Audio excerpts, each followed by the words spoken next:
You ever watch someone completely lose it? Maybe it was a coworker exploding in a meeting over something minor. Maybe it was someone online melting down in the comments. Maybe, and this is the one that stings, it was you, in your car, at the dinner table, on a phone call you wish you could take back. And in that moment, whether you were watching someone else or watching yourself, there was this flash of clarity after the fact. That didn't need to happen. The emotion was real. But the explosion, the reaction, the words that came out hot and fast and wrong, that was a choice, even if it didn't feel like one. Here's what nobody teaches you in school, in church, in any relationship advice column you've ever read. Your emotions are not the problem. Your relationship to your emotions is the problem. Most people live their entire lives inside their feelings, completely merged with them, totally identified with them, swept away by every current. Someone says something sharp and they're angry. Something goes wrong and they're devastated. Someone challenges them and they're defensive. The emotion arrives and they become it, instantly, without gap, without choice. The Stoics called this slavery, not metaphorically. Literally, they said that a person who cannot observe their own emotional state without being consumed by it is, in the most fundamental sense, not free. But there is another way to live, a way where the emotion still arrives, you're still human, but you don't become it. You observe it, you name it. You decide what it means and what it gets to do. You stay behind the glass instead of being swept into the storm. That is emotional mastery. And today I'm giving you 12 Stoic rules, forged in the fires of philosophy, exile, empire, and slavery, that will teach you not to react, but to observe. Not to be lived by your emotions, but to live with them. Let's go. Rule 1. What they say is data about them, not truth about you. The first rule of emotional mastery begins before you even manage your response. It begins with how you interpret what's happening. When someone attacks you, criticizes you harshly, insults you, dismisses you, your brain immediately does something automatic and almost always wrong. It treats the attack as evidence, as information about your actual worth, your actual ability, your actual character. And the moment you accept that framing, you've already lost. Because now you're in the business of defending something that was never actually under legitimate attack. Here is what emotional mastery requires you to see instead. Other people's words about you are data about them. That's all. Data about their frustrations, their fears, their unresolved interior conflicts, their need for control, their hunger for significance. Epictetus was emphatic and unsparing on this point. He had lived the full spectrum of human cruelty, owned, controlled, physically harmed, and came out the other side with this bedrock understanding. No one has the power to tell you who you are. That power belongs entirely to you. The moment you outsource it to a critic, an enemy, an audience, even a friend, you have given away the most fundamental thing you own. Think about the last time someone's words genuinely derailed you. Not slightly annoyed you, actually derailed you, sat with you for hours or days, changed how you felt about yourself. Now trace the mechanism. They said something. You received it. You processed it as truth. You responded to that truth emotionally. But step back. What actually qualified them to make that determination about you? What did they know that you don't? What authority did they carry? In most cases, none. They were responding from their own limited, self-interested, emotionally compromised perspective, and you handed them a seat on the jury of your self-concept. The observer, the emotionally masterful person, receives what others say the way a scientist receives data, neutrally, curiously, without immediate adoption. Interesting. What does this tell me about this person? What does this tell me about the situation? Does any part of this deserve genuine reflection? Sometimes the answer is yes. Often it isn't. But you get to decide. Not them. That shift from the automatic acceptance to deliberate evaluation is the beginning of every other rule on this list. Rule 2. You are the meaning maker. Act like it. There is a gap between what happens and how you feel about what happens. Most people have never noticed this gap because they've spent their entire lives watching it close instantaneously. Event followed immediately by emotion, no space in between. But the gap is real, and in that gap lives your entire capacity for freedom. The Stoics were obsessed with this gap. Epictetus called the contents of it phantasia, the impression, the initial interpretation your mind makes of an event before you've decided what it means. The core of Stoic practice was learning to catch that impression before it hardened into reaction. To hold it up, examine it, and ask, is this impression actually accurate? Does this event actually mean what my first reaction suggests it means? When someone speaks harshly to you, the first impression might be, I am under attack. I am being disrespected. I need to defend myself. But is that the only interpretation? Or is it possible that this person is exhausted, overwhelmed, scared, or in pain? Is it possible that their harshness has nothing to do with your value and everything to do with their current state? You are the meaning maker. Every emotional response you have is downstream of a meaning you assigned, often unconsciously, often inaccurately, to something that happened. Change the meaning, and you change the emotion. Not by lying to yourself, not by pretending things are fine when they aren't, but by doing the honest work of asking whether your first interpretation is the only interpretation, or even the most accurate one. This is one of the most empowering realizations available to a human being. Your emotional experience is not determined by what happens to you. It is determined by how you interpret what happens to you. And interpretation is a skill. It can be developed. It can be made more accurate, more flexible, more deliberate. You are not a passive receiver of reality. You are an active constructor of it. Start building more consciously. Rule 3. Reaction is the cage. Observation is the key. This is the heart of this entire video. Everything else builds from this. Most people believe that their emotional reactions are honest expressions of their true self. When they're angry, that's the real them. When they're hurt, that's the authentic response. And there is a kind of pop psychology that has reinforced this for decades.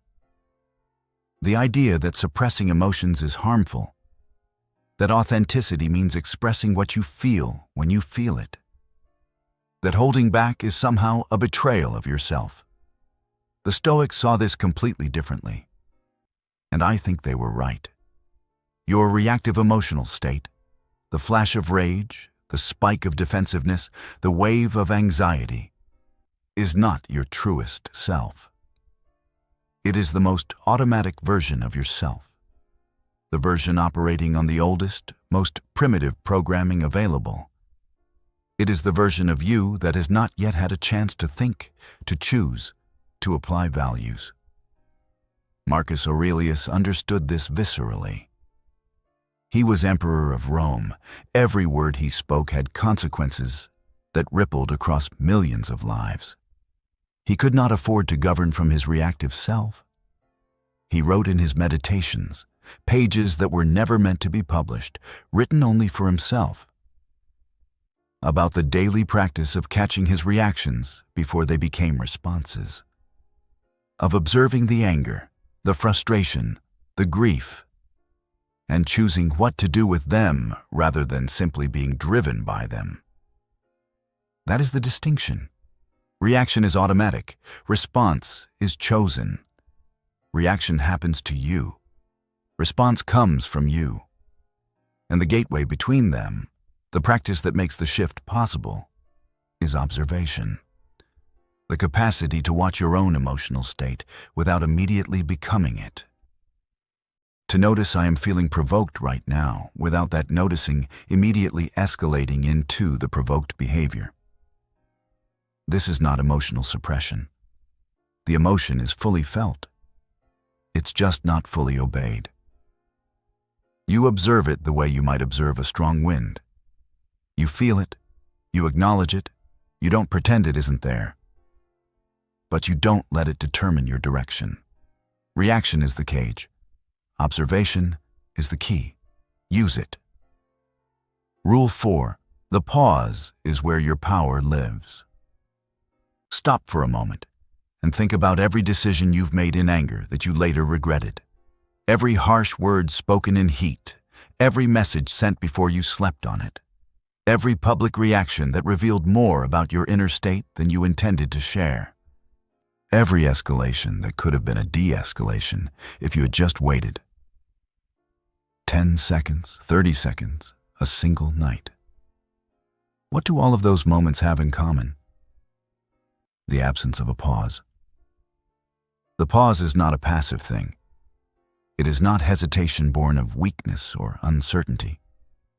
It is the most active, deliberate, powerful move available to you in a moment of emotional intensity. It is you, consciously, forcibly, expanding the gap between stimulus and response, and stepping into that gap with everything you have. Seneca wrote that anger is the most destructive of the passions precisely because it acts fastest. By the time wisdom has a chance to speak, anger has already done its damage. The entire strategy, then, is to slow down the process, to interrupt the automatic circuit before it completes. 3 seconds. That's all that's required to begin. Not 3 minutes of philosophical reflection, 3 seconds of deliberate non-reaction. Enough for the first wave of neurochemical intensity to begin its retreat. Enough for your prefrontal cortex to come back online. Enough for the observer inside you, the cool, rational, values-anchored part of you, to get a word in before the reactor takes over. Practice it now in small moments so it is available in large ones. The minor irritation in traffic, the mildly annoying message, the thoughtless comment at lunch. Each time you impose the pause in a low-stakes situation, you are deepening the neural groove of the habit. You are making the observer stronger, faster, more automatically available. Because the high-stakes moments will come, and when they do, the pause you practiced 100 times in small moments will be there. Automatic, reliable, and saving you from yourself. Rule 5. Treat every emotional test like a proving ground. Here is the reframe that separates people who grow from people who simply endure. When a difficult emotional situation arrives, when someone pushes your buttons, when circumstances frustrate your plans, when provocation comes looking for a reaction, you have 2 ways to experience it. You can experience it as something that is happening to you, or you can experience it as something that is happening for you. The Stoics were absolutely clear about which one is true. Every moment of emotional intensity is a laboratory, a live, real-world test of whether the equanimity, the patience, the self-awareness you've been cultivating has actually taken root, or whether it only existed in comfortable conditions where it was never really needed. Epictetus said the philosopher's school is not a lecture hall. It is the street, the marketplace, the family dinner, the difficult conversation with the colleague who has made you their project. That is where philosophy is practiced. That is where character is built or revealed as hollow. The observer does not dread these tests. The observer welcomes them, not in a performative, forced positivity way, but with a genuine understanding that every time you navigate a difficult emotional moment with skill and composure, you have added something permanent to yourself. You have made yourself more capable of the next one. Think about the people you most admire for their emotional steadiness. The people who stay calm in chaos, who don't rattle, who seem to have access to a quality of presence that most people can only reach on their best days. They were not born with it. It was built. Test by test, moment by moment, choice by choice. You are in that building process right now. Every hard moment is a brick. Start placing them deliberately. Rule 6. Return to the body. Return to now. When emotion floods the system, the mind does something predictable and unhelpful. It leaves the present moment. It travels backward into replayed grievances or forward into imagined catastrophes. It rehearses arguments, constructs revenge scenarios, drafts the perfect cutting response. It is anywhere but here. And while it is anywhere but here, the emotional intensity compounds. Because the mind, left to roam in the past or future, finds more material to feed on. More evidence for the story it's building, more reasons to stay in the emotional state. The antidote is radical presence. And the fastest route to radical presence is the body. Your body only exists in the present moment. Right now, your breath is happening. Your feet are on a surface. Your chest is rising and falling. These physical sensations are happening now, only now, and attending to them is the most immediate way to interrupt the mental time travel that amplifies emotional reactivity. This is what the Stoic practice of provoke, self-watchfulness, looks like in action. It begins not with philosophical analysis, but with physical grounding. Where am I right now? What am I feeling in my body right now? Not what am I thinking about the past or future. What is literally, physically happening in this body, in this breath, in this moment? That question is a portal back to the present. And from the present, you have access to observation. From the past or future, you only have access to reaction. When provoked, before any other practice, before the 3-second rule, before the reframe, before the strategic silence, take one breath and put your full attention on it. Just one. Feel it arrive. Feel it leave. That single act of physical presence will do more to restore your observer capacity than almost anything else available to you in real time. The body is your anchor. The breath is your rope. Use them. Rule 7. Nothing has power over you that you don't authorize. Let's be completely precise about something that most personal development content gets wrong by being too vague.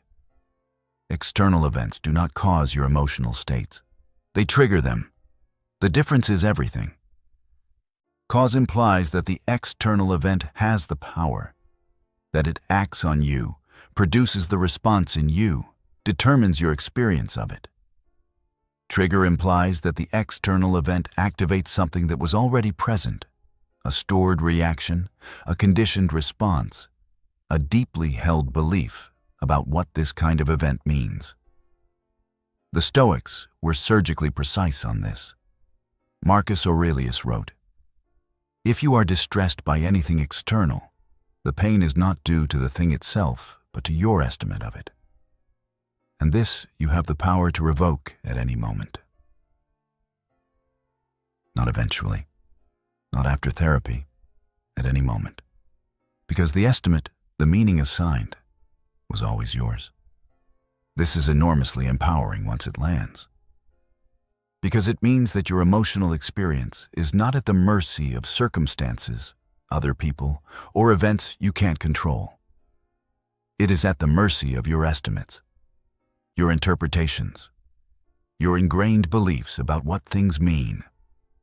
And those, unlike external circumstances, can be examined, challenged, and changed. Build the inner citadel by starting with this practice.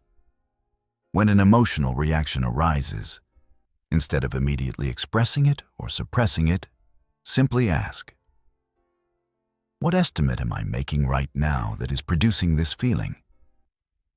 Not why am I feeling this?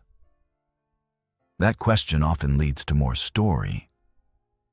But what am I believing right now that generates this emotional response? Sometimes the belief is accurate, sometimes it needs revision. But either way, you are now operating as the observer, examining the machinery of your own emotional life, rather than as the reactor, simply being run by it. The citadel is built from examined beliefs. Start examining. Rule 8. Becoming better is the only revenge. Worth having. There is a particular kind of emotional trap that the provocateur sets, consciously or unconsciously, that is worth naming precisely because it is so effective. The trap is this. They do something that provokes you, and then they wait. They wait for the retaliation, the defense, the explosion, the Cold War, the campaign to make them pay. Because all of those responses keep you focused on them. All of those responses make them the organizing principle of your emotional life, your decisions, your energy. You are thinking about them, planning against them, defined in opposition to them, and while you are busy being defined by your reaction to them, they win, not because they've succeeded in harming you, but because they have succeeded in consuming you. Marcus Aurelius's answer to this trap is so clean, it almost sounds too simple. Be unlike them, not better than them in a competitive sense, just genuinely different in character. So committed to your own growth, your own values, your own forward momentum, that there is simply no bandwidth left over to dedicate to revenge. The emotionally masterful person does not pursue retaliation because they are too busy becoming, too busy building, too focused on the version of themselves they are constructing to spend cycles on the people who tried to interrupt the construction. This is not passive. This is the most aggressive possible response to someone who wants to diminish you, to grow so visibly, so undeniably, in such direct contradiction to their assessment of you, that the verdict they delivered becomes its own embarrassment without you ever having to say a word. Stop organizing your emotional energy around what was done to you. Start organizing it around what you are becoming. That is where the real power lives. Rule 9. Know yourself so well that nothing lands unexpectedly. The most vulnerable person in any emotional confrontation is the person who does not know themselves. Think about it. If you do not know your own sensitivities, your own triggers, your own insecurities, then anyone with reasonable social intelligence can find them and use them. You are walking around with unlabeled buttons, and the people who want to provoke you are very, very good at finding buttons and pressing them. The Stoic solution is radical self-knowledge, not navel-gazing, active, rigorous, unflinching examination of your own interior landscape. What specifically triggers you? What does it feel like in your body when that trigger is pulled? What story does your mind immediately construct? What does that story reveal about what you believe about yourself? Seneca wrote that one of the most critical practices of the Stoic life was the nightly review. Sitting at the end of each day and honestly examining your emotional responses. Not to judge them, but to understand them. To trace them back to their source. To identify patterns, recurring vulnerabilities, beliefs that are consistently generating unnecessary suffering. this practice builds something invaluable: self-predictability. The emotionally masterful person is not caught off guard by their own reactions because they have already mapped the terrain. They know what tends to trigger them. They have already examined the beliefs underneath those triggers and decided whether they hold up. And in many cases, the simple act of examining a trigger dissolves a significant portion of its power. Know yourself with the same precision you would apply to any complex system you wanted to master, because you are the most complex system you will ever work with, and the one with the most to gain from genuine mastery. Rule 10. Silence is the loudest statement you can make. The observer does not need to announce their observation. That is what makes them an observer rather than a participant. Here is the uncomfortable truth about most verbal responses to provocation. They are not really about communication. They are about relief. The reactive person responds not because a response is strategically wise or genuinely necessary, but because the emotional pressure built up to a point where it needed an exit. And the response is that exit. Regardless of whether it serves them, regardless of whether it achieves anything, regardless of the cost. Emotional mastery means being able to sit with pressure without needing to release it impulsively. It means being able to hold a difficult feeling, observe it fully, and then make a conscious decision about whether and how to respond, rather than using the response as a pressure valve.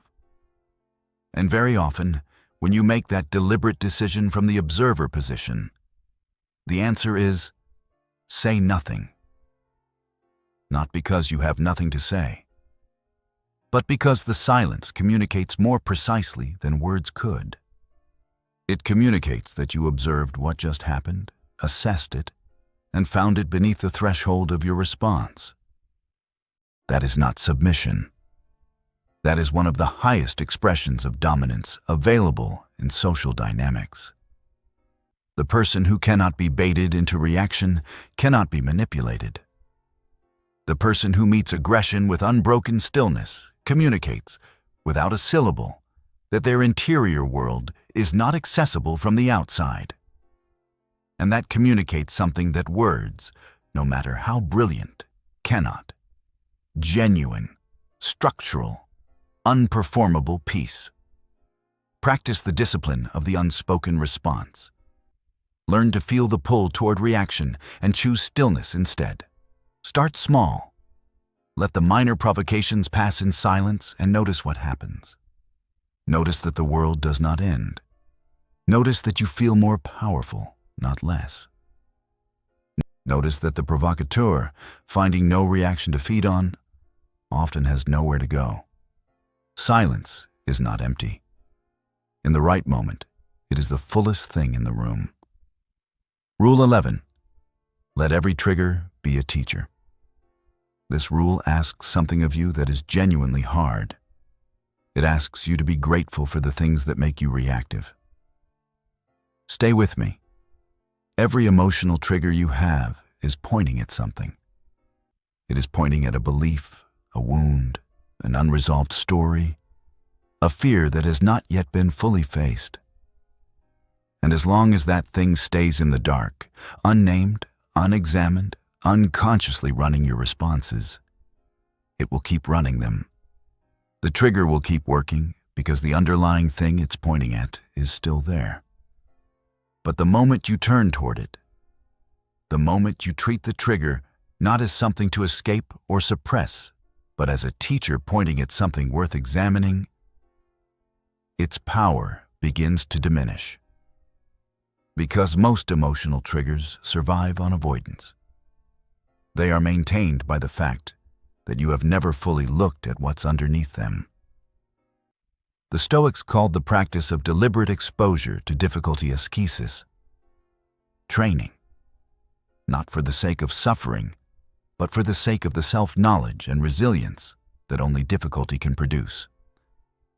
The Stoic practitioner would deliberately examine their own emotional vulnerabilities, not to wallow in them, but to understand and ultimately dissolve them.